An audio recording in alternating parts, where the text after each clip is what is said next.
What's up dyan? Magandang araw sa lahat dyan.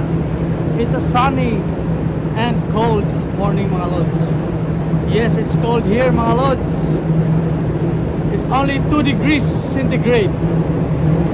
Sino bang hindi lalamig ka, no? Ang lalaki ng mga electric fan mga lods.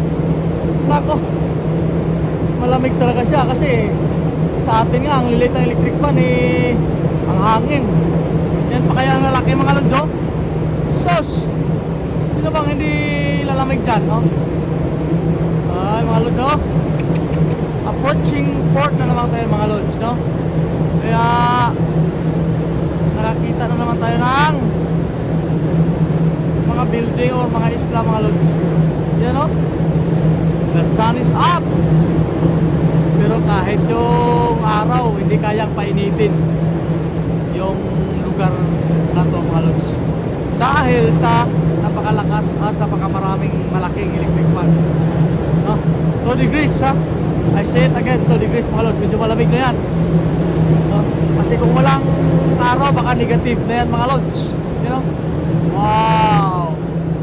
Marami talagang electric fan mga lods. Yan, yan na kami sa breakwater mga lods. Malapit na kami sa breakwater. Papasok na naman.